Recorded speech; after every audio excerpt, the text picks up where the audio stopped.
by and large about the only people that had one God. And so it's, I think that's an important point. So here's a question you probably can't answer now, but you might think about it. So we know that the children of Israel are in the position that they're in right now over this very issue, whether or not they believe God or they believe God and these other and idol gods of the other nations. I mean, that is the central issue why they are in captivity at this particular time. The question is that they didn't cease to be God's children when they started to believe in idol gods. So at what point does it, like, so you're saying Nebuchadnezzar isn't a believer because he believes in idol gods and he believes in God too. But on the other side, for Israel, they by and large were believers of God, the true God, but they dabbled with these others. What's the line where you aren't a believer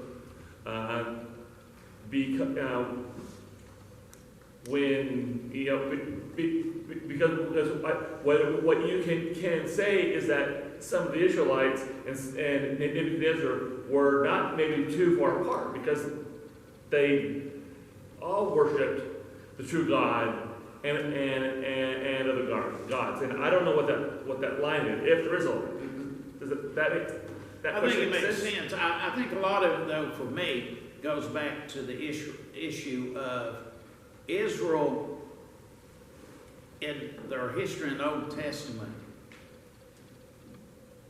Number one, they knew God. They knew it because He had chosen them, delivered them, etc., and so forth. They were His. They followed other gods, but they knew who God was.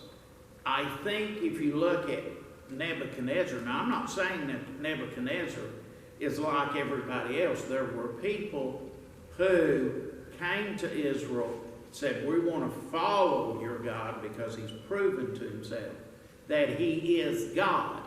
Now, Nebuchadnezzar doesn't say yet anywhere that he has proven that he is the God. And I think Israel knew that he was God. So I think in that is maybe a little difference. But, I mean, I can't answer. I don't think every person in Israel was a child of God as far as believing in the coming of Christ, which is really the central thing even in Israel. And at the end of the day, believing in one God is not enough as it is believing in relationship to the coming of Christ. I don't believe every person in Israel did that. But I sure don't see that in Nebuchadnezzar yet. Because his thing right now is the power and the strength that this God has given. Whether it became any more than that with him or not, I can't answer. But I do understand that is a good issue, but I think there is a little difference there because of the history of Israel and such as that, and God's relationship with them. But anyway. Just a quick comment on what he said a minute ago about Ism, whatever it is. This story we're talking about is 570 years approximately before Christ. I think Islam was about 600 years after Christ. So 1,000 years later. So if anybody copied anybody, So, like, when they talk about people, even if they talk about Jesus, they'll say Jesus' name, and they'll say, "Oh, peace be unto him," or something like that.